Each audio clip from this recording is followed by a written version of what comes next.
Hi, everyone. I'm Christine Kopr with Sotheby's Realty. Thank you for joining me for your January market overview.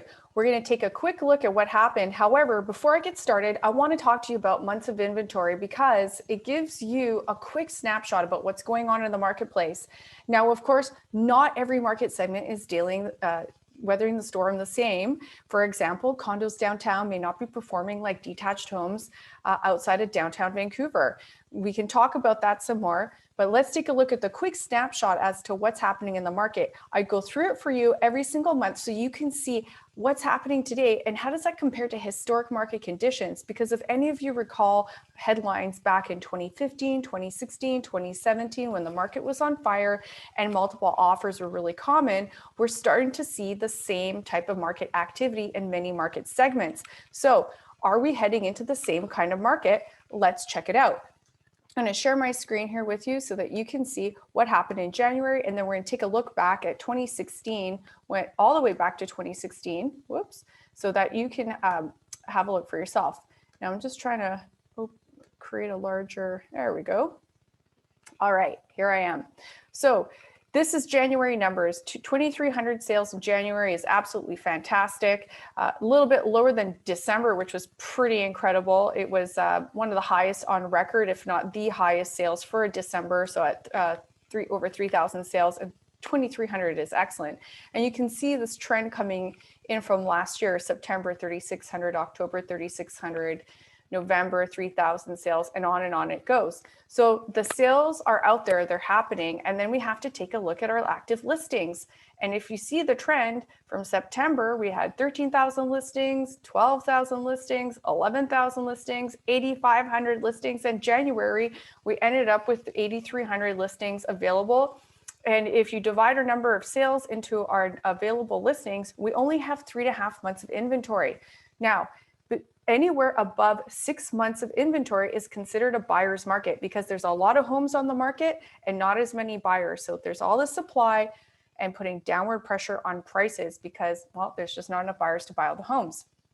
Anywhere at 4 months and below of inventory is considered a seller's market because there's not as many homes on the market and there's more buyers competing for that limited amount of product, which means you start to see the competitiveness of multiple offers increasing prices. And then anywhere between 4 and 6 months of inventory is a balanced market. So how we've been doing? Well, as you can see, coming out of 2020, we've actually been consistently in what we consider a seller's market. And look at December. Wow, we ended up under 3 months of inventory. And what's interesting about this, I asked myself, like, when's the last time we only had 2.8 months of inventory and what was going on in the market? So let's go back and take a look at the history. I'm going to switch out here and take a look here. All right, so this was all of 2020. We had pretty much balanced market conditions at the beginning of the year, but you know, we pretty much, outside of COVID, we're sitting around this 4 months and below of inventory. It's pretty amazing. And you can see that the prices steadily continued. They were inching up all the way through there. And you can see this, the jump actually, when we went from December to January, we actually jumped from 1.047 to 1.56, the biggest jump. And you can see that because of the months of inventory.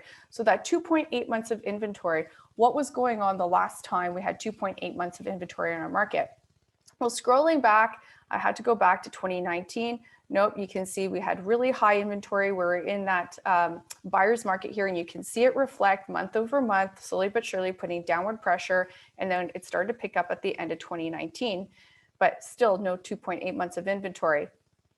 Even in 2018, the first half of the year was very positive, and the second half of the year is when the listings started to accumulate, as you can see, and we started to fall into this buyer's market, which started putting downward pressure on prices.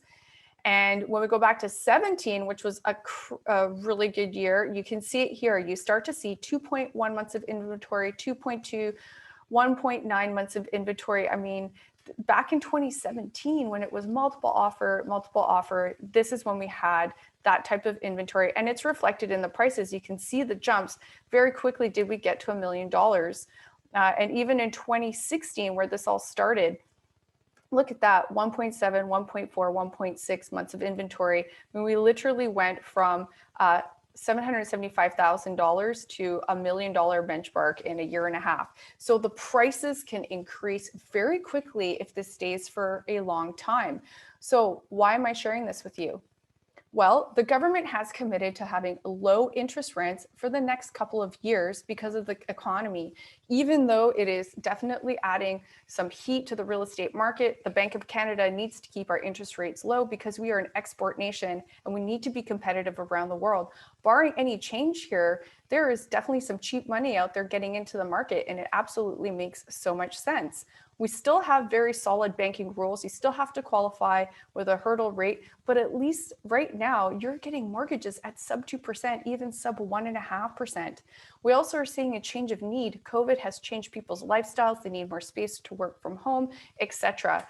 So if you're thinking about selling, now is an excellent time to reach out to me to learn about how you can take advantage of this market if the conditions are right for you. It does take expertise and experience to navigate this market to profitably and safely sell your home and also get you into the next one. And it's the same thing for buyers. If you're thinking about getting into this market, you have to be armed with the right team to be successful. I've had a lot of experience in this realm. A lot of my clients can attest to that. They've been hooked up with the right people to get them through this. And guess what? If 2018 was coming out of that downturn, like prices came down. If you look back at the slide here, actually, let me show you this very quickly. So 2018 is where the prices started to come down, right? And then all through 2019, there was downward pressure. And it was the very tail end of 2019 when the prices started to come up. And we were starting to see that at the beginning of 2020, except COVID hit. So we're literally coming out of a downturn that was already starting. So there's positivity in the future for prices to increase. And then COVID hit, interest rates were lowered, and now you've got even more activity in the marketplace.